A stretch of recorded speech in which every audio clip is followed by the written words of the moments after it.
اهلا بكم في حلقه جديده من ارت لاب. انا احمد عبوده وفيلم النهارده ذا تري اوف لايف.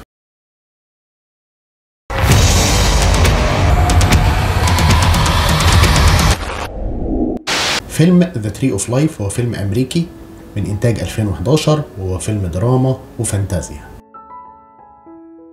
الفيلم بيحكي قصة عائلة في 1956 وصراع ابنهم الأكبر مع رؤية أبوه وأمه المختلفة للحياة.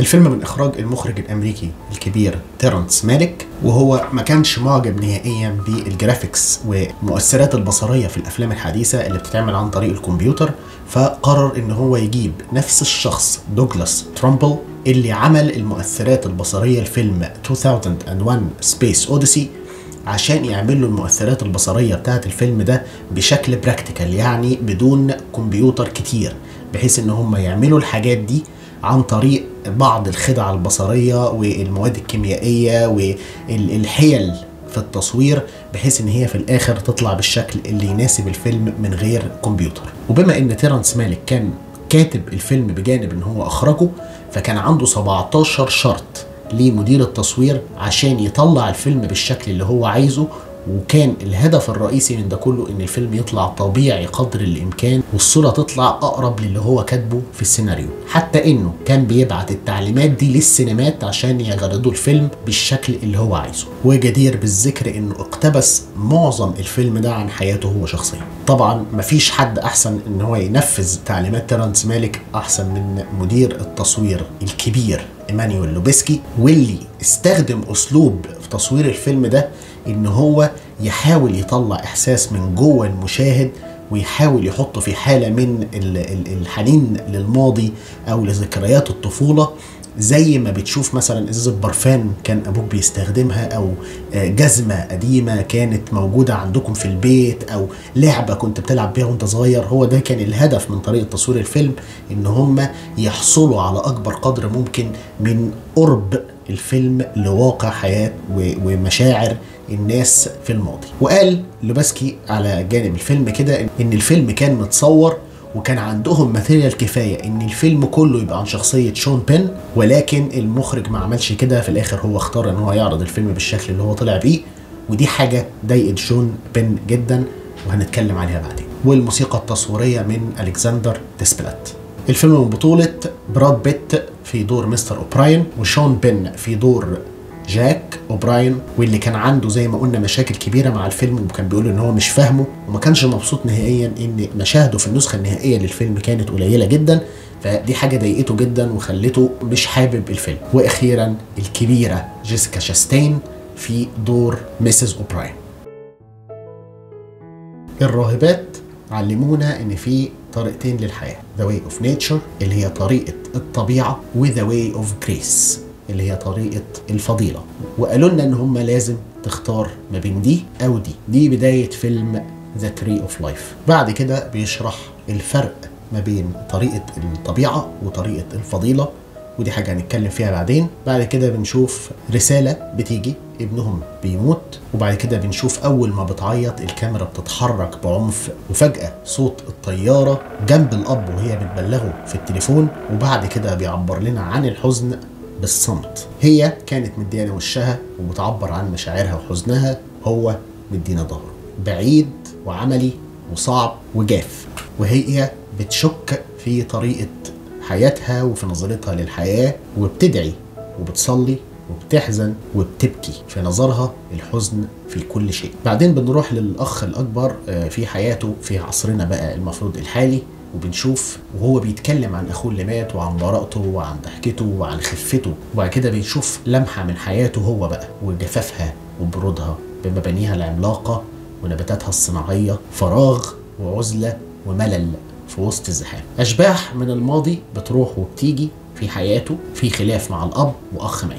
بنلاقي قدامنا راجل اصغر من ظله تايه ما بين ماضي وحاضر، طبيعه فضيلة، واخوه واقف بعيد في وسط المية بيناديه وبيقول له find me، يعني لاقيني. بيجي بعد كده سيكونس رائع، وهو ده بقى شغل المؤثرات البصرية اللي كنا بنتكلم عنها، اللي معمول كله بالمواد الكيميائية في اسلوب كده عشان يحسسنا بعظمة المنظر. بنشوف نشأة الكون على موسيقى رائعة بتحبس الأنفاس، بداية الحياة والأرض.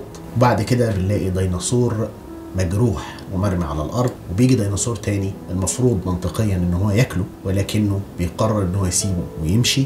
الفيلم بياخدنا لفة ويرجعنا تاني للبداية بقى، لقصة الأب والأم، أبوه وأمه والحب، جواز، حمل، ولادة، حياة، استكشاف، حياة، استقرار، نمو، استكشاف، ألم، حنان، سعادة. بعد كده بنشوف مشهدها وهي بتلعب مع الفراشة. المشهد ده كان مشهد حقيقي وحصل بالصدفة البحتة، وهي جت الفراشة وقفت على ايديها، فضلوا 3 بلوكات، يعني 3 عماير ورا بعض ماشيين ورا الفراشة عشان ياخدوا بقية اللقطات اللي هم عايزينها، والفراشة دي حقيقية 100%. بعد كده بيجي أعظم سيكونس عن الطفولة أنا شفته في فيلم على الإطلاق. أي شخص فاكر أي حاجة من طفولته هيلاقي النظرة دي، هيلاقي الذكرى دي، ذكرى العالم من تحت، كل حاجة كبيرة، كل حاجة غريبة، كل حاجة جديدة، طفل جديد، حيرة، غيرة، غضب، أسرة، الشجرة بتكبر وهم معاها، صراع الأب والسلطة وحب بالأمر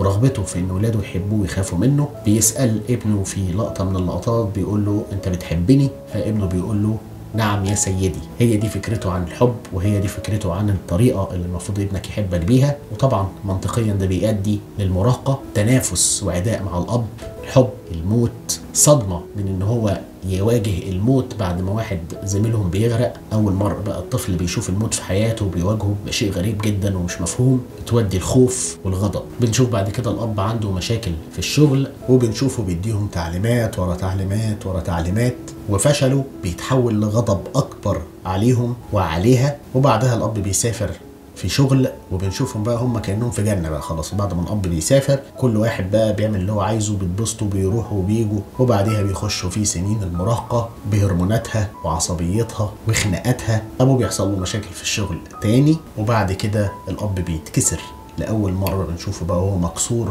ومعترف لنفسه بفشله. وبعد كده جاك في بحث ما بينه وما بين نفسه، وبحثه وسط الذكريات وتصالحه مع الماضي وتوهانه ما بين الفضيلة والطبيعة، بيلاقي أخيرا طريق لأخوه في أحلامه. وبنشوف بينه وبين أبوه واحة، وبيسامح وبيغفر وبيتقبل وبيقبل أبوه، وبيقدر إنه يوصل لأخوه، وبينتهي الفيلم.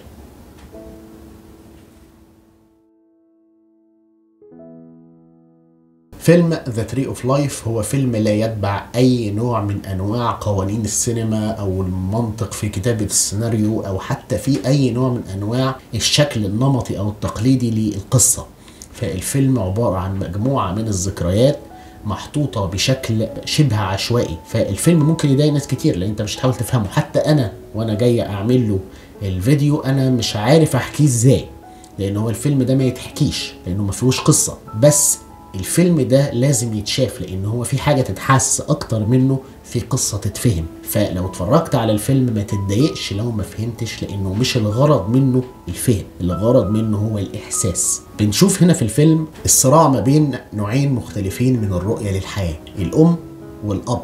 الأم بتمثل الفضيلة، والأب بيمثل الطبيعة، اللي هو إن أنت تسيب طبيعتك تغلب سلوكك، فبالتالي أنت بترضي طبيعتك في كل شيء بتعمله. بنشوف هنا ما بين الأم والأب الفرق بقى في السلوك. الأم بتصحيهم بحب وبلعب، الأب بيصحيهم بطريقة عسكرية، بيخش قوم يلا أنت وهو ويزعق، فطبعا العيال بتقوم مسروعة من النوم.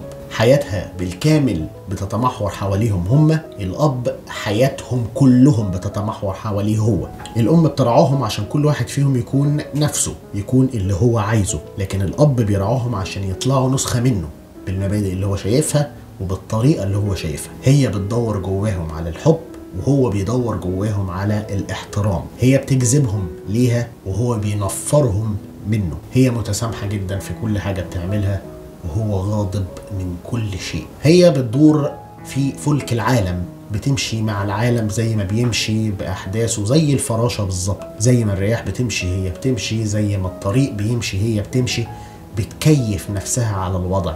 ولكن هو ناشف صلب.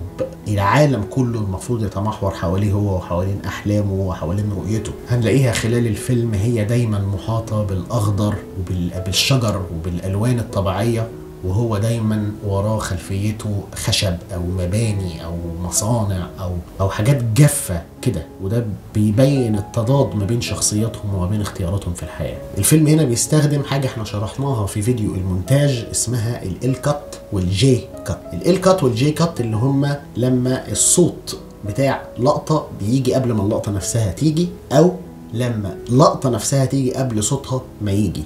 دي ال كات والجي كات دي بتخلي البني ادم يعني ايه يركز او يحس انه بيتفرج على حلم، بيتفرج على شيء سريالي، بيتفرج على شيء يعني كانه مش بيحصل. هي هدفها ان هي تجذب انتباهك. هنا في الفيلم هي بتعزز احساس الحلم ده، احساس ان احنا بنتفرج على ذكرى، بنتفرج على حاجه في عقلنا من جوه، في ذكرى حياتنا، بتدينا احساس بالتوهان. هي الخلاصه ان هي بتعزز شعور المديتيشن اون لايف او التأمل في الحياة. وبنشوف هنا مراحل الحياة بتاعت الانسان ازاي في الطفولة في استكشاف وفضول وضحك وضآلة، صغر في الحجم، كل حاجة كبيرة بالنسبة لك. بتيجي بعدها المراهقة او البلوغ، فيها غضب وعنف وتوهان وتطرف في كل شيء، سعادة يا اما مفرطة يا اما غضب مفرط وحزن مفرط، ما فيهاش مناطق في النص. وبعد كده الكبر بقى او الانسان بقى لما بيكبر بنشوف بقى حالة الملل، ان هو بيعيش مع بواقي ذكريات الماضي، الحزن على ما كان وعلى ما كان يمكن ان يكون، المسؤولية والانجراف ورا العالم بمسؤولياته والحاجات اللي المفروض نعملها والحاجات اللي المفروض نحصل عليها في بقى عمرنا. الفرق هنا ما بين طريقة الفضيلة وطريقة الطبيعة. الفضيلة هي اللي بنتعلمه، هي الحاجة كويسة اللي بيقولها لك حد عشان تعملها وتتدرب عليها عشان تعملها. الطبيعة هي طبيعتك، الستوك اللي نازل معاك من السيستم، اللي نازل معاك في شخصيتك. الفضيلة هي الاختيار والضمير، الطبيعة هي الافتراس. الاختيار والضمير هنا بنشوفه في المشهد بتاع الديناصور، المشهد الغريب اللي بيجي في وسط الفيلم كده. ناس كتير جدا بتعلق على المشهد ده وان هو مكانه هنا مش منطقي. ايه اللي جاب ديناصور في وسط الفيلم؟ هو هنا بيحاول يوريك حياتنا على المقياس الزمني للكون، على المقياس الزمني للعالم، ان الحياة ابتدت في مكان وهتنتهي، واحنا مجرد حلقة في النص ما بين ده كله. وبيجيب لنا المشهد بتاع الديناصور ده عشان يبين لنا ان دي اللحظة اللي اتولد فيها الضمير، اللي اتولد فيها الاختيار الواعي. قرر فيها الديناصور ده ان هو ما ياكلش الديناصور التاني وهو واقع ومصاب، وقرر ان هو يسيبه لهمه وللإصابة اللي هو فيها ويمشي. هنا اختار طريق الفضيلة، ما اختارش طريق الطبيعة. طريق الفضيلة هو طريق صعب، طريق الطبيعة هو الطريق السهل، هو طريق الناس الضعيفة. الفضيلة بيمثلها الحب، والطبيعة بيمثلها الغضب. الغضب هو استسلامك للمشاعر اللي جواك فعشان كده بتغضب، لكن الحب هو ان انت بتفرض على نفسك ان انت ما تكرهش وان انت ما تغضبش، ان انت تمشي في طريق الحب. الفضيلة هو طريق المشاعر، الطبيعة هو طريق الانضباط والعسكرية، لازم تمشي على سيستم معين. الفضيلة بتديك حياة طويلة ومكسب بعيد، الطبيعة بتديك حياة قصيرة ومكسب قريب. اللي بيعيش بالفضيلة بيعيش كل لحظة، بيعيش وبيدوق كل حاجة في الحياة وبياخدها لأقصى ما فيها. ولكن اللي بيعيش على طبيعته بيستهلك نفسه بدري وبيستهلك مشاعره وبيحرق نفسه، ما بيقدرش في الغالب ان هو يكمل. اثناء بقى ده كله احنا بنشوف رحلة الابن من طريق الفضيلة لطريق الطبيعة للفضيلة مرة تانية في نهاية الفيلم. زي رحلة معظم الناس لما بتلاقي نفسك في وقت وانت صغير عايز تبقى زي والدتك، بعد كده بيجي وقت تاني تبقى عايز زي ابوك، بعد كده بترجع تاني لوالدتك، بعد كده زي ابوك، وبتفضل في الرحلة دي طول حياتك لحد ما تبقى انت النسخة الخاصة بيك اللي انت قررت ان انت تكمل بيها. بنشوف في الفيلم نقطة مهمة جدا عن التربية. الحقيقة ان الفيلم ده من الافلام المهمة جدا لأي حد بيفكر ان هو ينجب او يبقى اب، او حتى اي واحدة بتفكر تبقى ام. لانه بيديك منظور الشخص اللي انت هتحكمه، الشخص اللي انت هتبقى مسؤول عنه، ازاي بينظر للسلطة الابوية او للعواطف بتاعة الام من وجهته هو. فبنشوف هنا في المثال بتاع الفيلم ان اب غاضب بيؤدي لابن غاضب، اللي بدوره بيتحول لأب غاضب لما بيكبر، فبيجيب ابن تاني بيبقى غاضب برضه، والسايكل والدايرة بتفضل تلف على طول لحد ما حد يجي ويقرر ان هو يكسر السايكل دي. فنبقى عارفين ان دايرة الغضب دي بتستمر وبتورث. فيلم ذا تري اوف لايف اما ان هو من اكتر الافلام اللي هتعلم معاك وهتصدمك، وهتحس بعد ما تشوفه ان انت متخدر في شعور في مشاعر بتغمرك بشكل قوي بعد الفيلم ما بيخلص، او ان هو هيبقى اكتر فيلم ممل شفته في حياتك. ازاي بقى الفيلم هيصدمك وازاي هيغمرك؟ هيصدمك ويغمرك بمشاهد من طفولتك، مشاهد من حياتك ومن ذكرياتك. هيفكرك باللحظة اللي كرهت فيها ابوك، وهيفكرك باللحظة اللي تمنيت انه يعيش فيها 1000 سنة. هيفكرك بضعف امك ومشاعرها وحبها وغضبك عليها لان هي ضعيفة، او انبهارك من قوتها اللي ملهاش حدود. هيفكرك باللحظة اللي ادركت فيها ان ابوك وامك ناس زي الناس الطبيعية زي بقية البشر، مش رجال خارقين وان هما بيموتوا. هيفكرك باللحظة اللي قابلت فيها الموت لأول مرة، سواء حد قريبكو او حد معاك في المدرسة او غيره، وقد ايه الموت كان بالنسبة لك حاجة مش مفهومة، وبعد كده لما قابلته تاني كان حاجة مبهمة برضه، بس ابتديت تفهمه شوية لحد ما تقابله وانت كبير وتدرك انه شيء ملوش مثيل. هيفكرك بقد ايه بيتكم كان واسع، كل حاجة فيه ملونة، وكل حاجة ريحتها حلوة، وكل حاجة ليها طعم. وهيفكرك ان انت لما كبرت اكتشفت ان كل ده مش حقيقي، وان انت اللي كنت صغير، انت اللي كنت شايف، وانت اللي كنت بتدوق، وانت اللي كنت بتحس. ويفكرنا كلنا ان الحب اختيار ومسؤولية، وان في اللحظة اللي ظهر فيها الوعي في الكون كلنا بقينا مسؤولين عن سعادتنا وعن مشاعرنا، وبقينا مخيرين في الأذية قبل الحب. وهيفكرنا ان الشجرة بتكبر، وان الحياة بتمر بيك ومن غيرك، بيا ومن غيري، ولكن هيعرفنا ان اللي هيختار الفضيلة والحب ويعيش بيهم ويصدرهم للناس مش بيموت.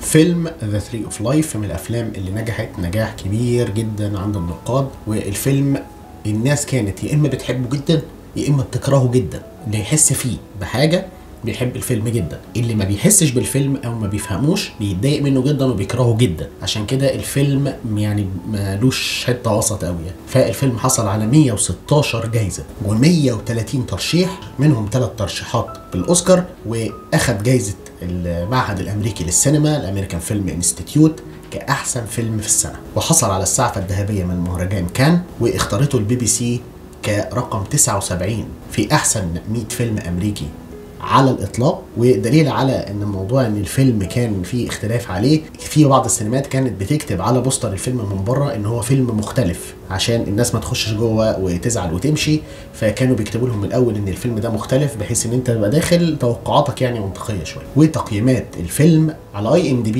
الفيلم واخد 6.8/10، وعلى ميتا كريتيك الفيلم واخد 85/100، وعلى روتين توميتوز الفيلم واخد 60/100 من الجمهور و84 من النقاد.